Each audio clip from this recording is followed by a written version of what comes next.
Southwest, in its 8K that they just released within the last hour, made it very clear that they're seeing a real deceleration in close-in bookings, and they're also seeing acceleration in close-in cancellations. What does that mean? It means the person who may have said, hey, look, I'm going to take a trip in the next 3 or 4 weeks is no longer booking that trip for the next 3 or 4 weeks. Or there may be somebody who said, you know what, I'm supposed to go away maybe late August, early September.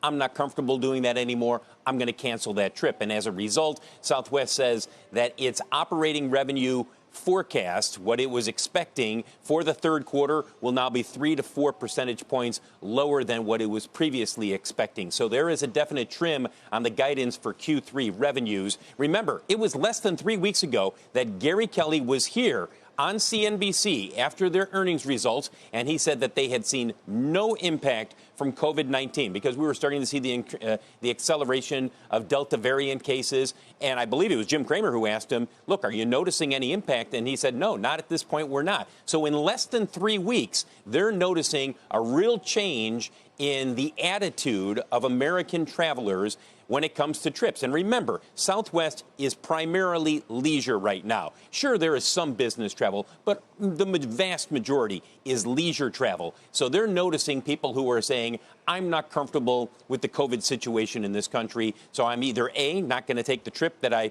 probably would have booked, or B, I'm going to cancel what I planned on taking, a trip later this month in August or maybe early September. Assuming your antenna are now up, thinking that the other major airlines are going to follow suit, how could they not?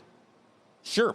Absolutely. That's going to be the main question. We've already got calls in to the other airlines to see what kind of an impact they're noticing in terms of their bookings.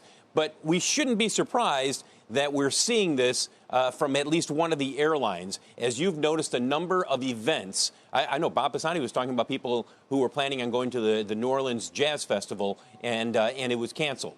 I believe it was the New Orleans Jazz Festival. I thought to myself, here we go.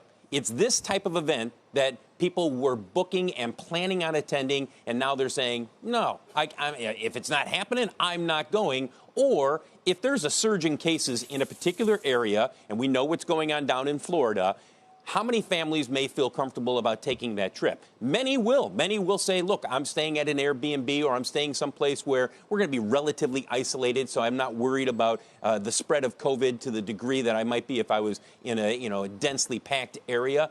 But there's clearly a change in the psyche of the American traveler right now. And when you have an airline like Southwest coming out in less than 3 weeks, not completely changing, but definitely trimming its guidance, taking it down 3 to 4 percentage points in terms of operating revenues, I mean, that speaks volumes.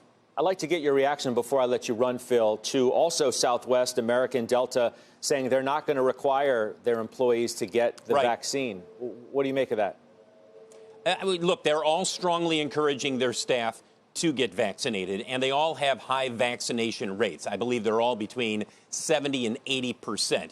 Their feeling is they don't need to mandate it at this point because they have strong vaccination rates. And there's also the question here, if you start mandating, and United is confident that they'll get there with their pilots and their crews, what kind of an impact do you have as you're trying to add staff that you may come across some people who are saying, no, I'm not doing this, and I'm going to walk away from the job?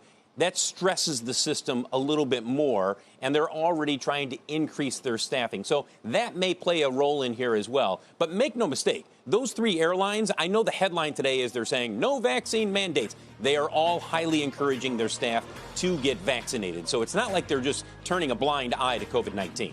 Yeah.